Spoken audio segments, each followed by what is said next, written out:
출애굽기 3장 11절에서 12절까지 다 같이 읽겠습니다. 모세가 하나님께 아뢰되 내가 누구이기에 바로에게 가며 이스라엘 자손을 애굽에서 인도하여 내리이까? 하나님이 이르시되 내가 반드시 너와 함께 있으리라. 네가 그 백성을 애굽에서 인도하여 낸 후에 너희가 이 산에서 하나님을 섬기리니 이것이 내가 너를 보낸 증거니라. 아멘. 모세는 우리가 생각했던 것보다도 불쌍한 사람 중에 하나입니다. 출생부터가 상당히 불행한 사람입니다. 그가 태어날 때에 왕이 남자가 태어나면 다 죽이라는 그런 명령이 있었고, 그렇지만은 부모가 죽일 수가 없어서 사내 아이를 3개월간 길렀다가 어쩔 수 없이 우는 소리 때문에 갈대 상자에다가 띄워서 나일강에다 보냅니다. 마침 바로의 공주가 그것을 보고서 건져서 극적으로 왕궁에서 40년을 살게 됩니다. 그동안에 모세는 내가 누구인지에 대해서 깨닫게 되고 민족을 구원하는 그런 일을 하려고 움직이다가 그만 살인자가 되어서 미디안 광야라는 곳으로 도망을 가게 되어졌고, 이제 40년이 지난 이후에, 그러니까 모세가 80이 된 이후에 일어난 일이 오늘 말씀의 내용입니다. 자, 여기에 하나님이 찾아오셔서 내 백성을 건져내라 이렇게 할 때에 모세의 반응이 한 5가지로 나오고 있습니다. 여기 보면 모세가 한사코 거절을 하는데 뭐라고 그러냐면, 첫 번째는 나를 비하하는, 자기를 비하합니다. 내가 누구이기에 이 백성들을 건져낼 수 있습니까? 난 못합니다 이렇게 합니다. 두 번째는 내가 가서 무슨 말을 해야 됩니까? 이러면서 염려를 하고 근심을 합니다. 난 못합니다 이런 뜻이겠죠. 세 번째는 사람들이 나를 믿지 않습니다. 불신할 겁니다. 그들이 나를 믿지 아니하며 4장 1절에 보면 그 얘기가 나와요. 그러니까 나 못 간다 그런 얘기지요. 네 번째는 또 핑계를 대는데 4장 10절 14 여기 앞에 출애굽기 4장 10절에 보면 자기는 원래 말을 잘 못하는 사람이다 이러면서 내가 못 갑니다 이렇게 이야기하고, 그래도 하나님이 가라고 하니까 아예 손사래를 치면서 강하게 다른 사람을 보내달라고, 나는 진짜 못 갑니다. 4장 13절에 보면 오 주여 보낼 만한 자를 보내소서 노골적으로 이야기를 합니다.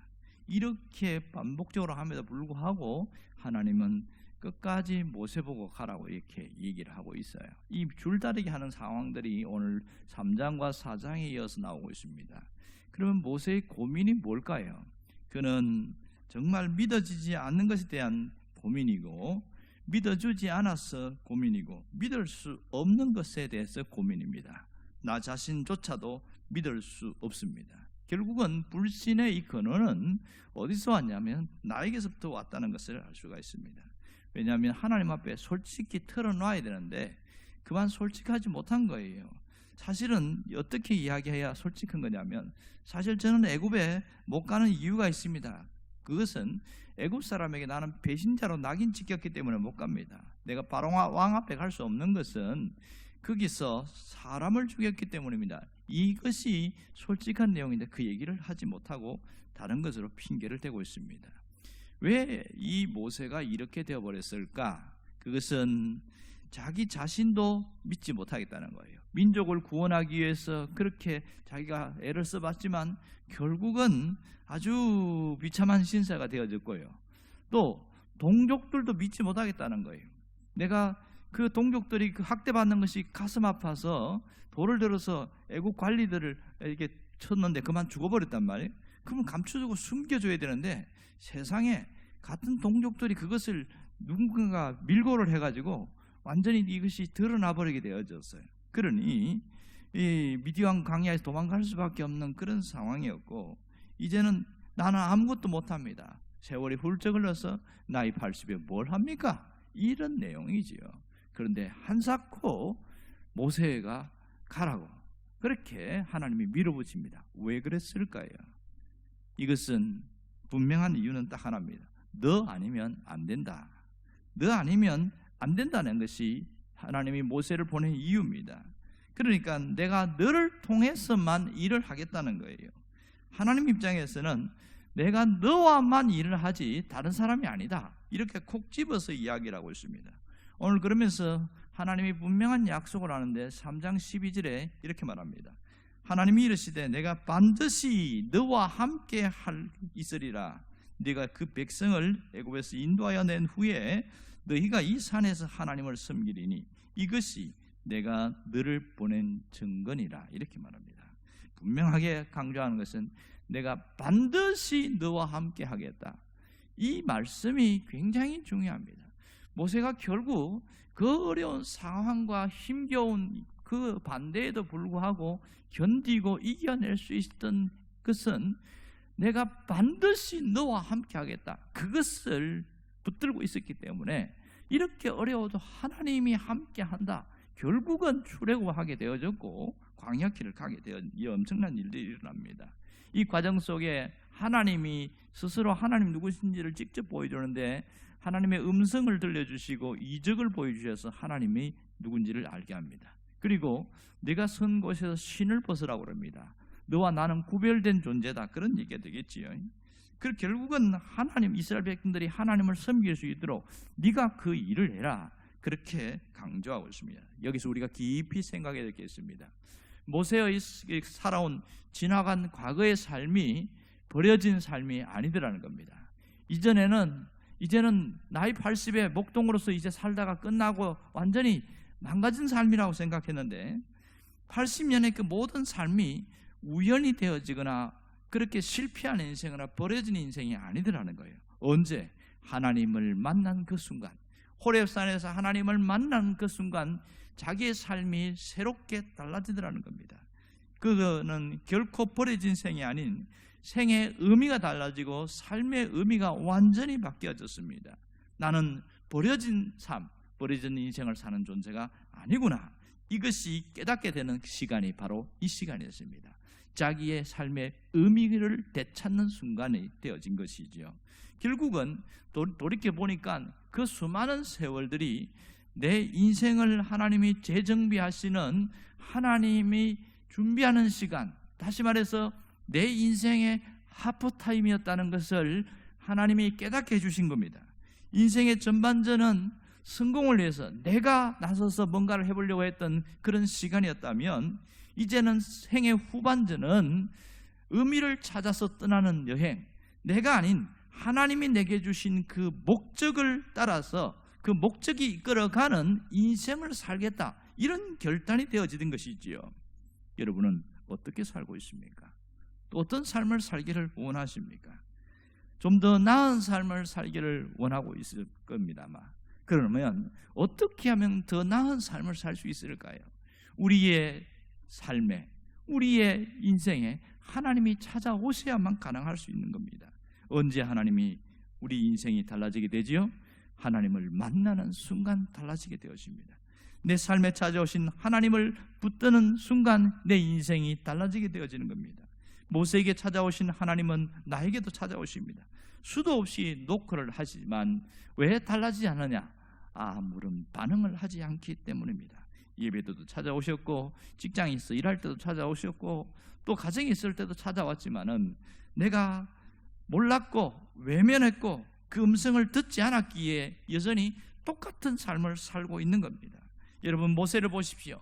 그는 호렙산에서 단 한 번 찾아오신 그 하나님을 만난 이후에 삶이 180도로 달라졌습니다. 버려진 인생, 쓰레기 같은 인생이 아니더라는 겁니다. 실패한 인생을 살아온 줄 알았는데 이제는 내가 살리는 인생이고, 뭔가를 위해서, 남을 위해서 나를 던질 수 있는 그런 삶을, 목적을 찾아서 나아가는 인생이었습니다. 그는 결국 자기 사명을 붙들고 120세까지 살게 되어집니다. 여러분, 하나님을 만나면 인생이 달라집니다. 하나님을 붙들면 인생이 회복됩니다. 다시 회복될 수 있다는 것이죠. 하나님을 찾기 이전에 하나님이 먼저 나를 찾아오셨다는 사실을 잊지 않기를 원합니다. 내가 아무 쓸모없는 존재이고 나는 유익하지 못한 존재이고 그래서 살아가면서 고개를 떨구며 살아갔던 그런 그 속에서도 하나님이 나에게 찾아온다는 사실입니다. 정말 찾아오시는 이유가 뭐냐는 거예요. 내 인생을 바꾸어 주려고 찾아오는 것이지요. 더 이상 버려진 인생으로 살지 말라고 찾아오신 겁니다. 더 이상 허송세월하지 말라고 찾아오는 것입니다. 하나님은 지금도 내가 너를 통하여 이 일을 하겠다고 말씀하고 있습니다. 하나님은 지금도 나를 통해서 일을 하겠다는 겁니다. 내가 너를 통해 너와 함께 하겠다. 그래서 하나님이 찾아오셔서 정말 하나님과 함께 할 때는 내 인생 자체가 완전히 바뀌어집니다. 그것을 깨닫는 순간, 하나님을 만나는 순간 우리의 인생은 완전히 달라지게 되어집니다. 더 이상 무너진 인생이 아니라 내 인생에 지금까지 힘들고 어려웠던 그 시간들이 내가 모든 것을 재정비하게 하시는 하나님의 하프타임이었다는 것을 깨닫게 되어지는 겁니다. 하나님이 나를 찾아오는 그 순간 내 생의 의미가 달라지게 되어지고 낭비하거나 허송세월이 아니라 이제는 내 인생에 반전이 있는 그런 인생을 살아가게 되더라는 겁니다. 가치 있고 보람되고 의미 있는 그 삶을 살게 되어집니다. 여러분, 하나님을 만나는 것이 대단히 중요합니다. 하나님을 만난 순간 인생의 목적 자체가 달라지게 됩니다. 성공에서 의미로 옮겨지게 되어집니다. 인생의 전반전은 내가 잘 살고 성공하고 그렇게 살기 위해서 그렇게 몸부림쳤다면 인생의 후반부는 의미 있는 인생을 살고 보람되고 가치 있는 생을 살겠다, 이렇게 달라지게 되더라는 겁니다. 그러므로 오늘 우리의 인생에서 하프타임은 내가 마지막 후반부를 준비하는 재설정하는 아주 소중한 시간입니다. 그러면 누구에게나 인생의 하프타임이 있을 때에 그걸 통해서 사람이 달라지게 되어집니다. 이번 한 주간은 후반기를 준비하는 이 하프타임이 되기를 원합니다. 이 한 주간을 통해서 다시 한번 돌아보고 다시 한번 내 삶을 재설정하고 하나님과 함께하는 삶을 살겠다는 결단을 통해서 우리의 모든 삶은 달라질 겁니다. 정말 이 인생은 하프타임이 언제냐는 것이 중요합니다. 모든 경기가 그러듯이 전반전에 이겼다고 후반전에 이기는 게 아닙니다. 모든 승리는 후반전에 결정되어집니다. 그 과정 속에서 하프타임이 있다는 것을 우리가 잘 알고 있습니다. 우리 인생도 마찬가지입니다. 하프타임은 더 좋은 시간, 좋은 기회, 좋은 방향을 설정하는 시간들입니다. 단순히 성공을 위해서 살아왔다면 이제는 내 인생이 진실한 의미를 추구하고 생애 최고의 순간을 위하여 준비하는 그런 삶이 되기를 원합니다. 그럼 오늘 내가 해야 될 것이 무엇일까요? 내 발에서 이곳에서 신발을 벗는 겁니다. 내 발에 신발을 벗는 거예요. 모세에게 내 발에 신을 벗으라, 무슨 얘기입니까? 내 발에 신을 벗으라는 것은 지금까지 네 마음대로 살아왔던 그 신발을 벗어버리라는 겁니다. 내 지식을 믿고 내 경험을 믿고 살아왔던 그 신발을 벗어버리라는 거예요. 그동안 실패했고 절망했고 낙심했던 그 신발을 벗어버리라는 겁니다. 그동안 내가 걷던 것이 무엇이든지 그 신발, 내가 붙들고 내가 의지하고 살아왔던 그 신발을 벗어버리고 이제는 바꾸라는 겁니다. 하나님이 이끄는 대로 살아가고 하나님의 능력으로 살아가는 그 힘으로 살아가라고 변화되라는 얘기를 하고 있습니다. 인간이 궁지에 물렸을 때에 그때에 하나님이 내게 찾아오십니다. 하나님이 나에게 일하기 시작하는 시간들입니다. 내 인생이 끝났다고 생각할 그때에 하나님이 나를 통해서 일을 하십니다. 하나님이 일을 하도록 나를 내어놓는 것이 중요합니다. 십자가 앞에 나의 모든 것을 엎드리고 내어놓을 때에 여기에 새로운 생이 있고 하나님의 역사가 나타납니다. 여러분의 인생이 이번에 한 주간을 통하여 놀랍게 재설정될 수 있는 길을 주의 이름으로 축원합니다. 기도하겠습니다. 우리 삶 가운데 역사하신 하나님, 찾아오신 하나님께서 버려진 인생이 아닌 가치 있는 인생, 의미 있는 인생으로 바꾸기 위하여 우리를 끊임없이 녹화하시는 것을 믿습니다. 오늘 내 인생의 하프타임을 통해서 내 삶이 새로워지게 하여 주시고 이번 한 주간의 하프타임을 통해서 올 한 해의 후반기의 삶이 달라지게 하여 주옵소서. 예수님의 이름으로 기도합니다. 아멘.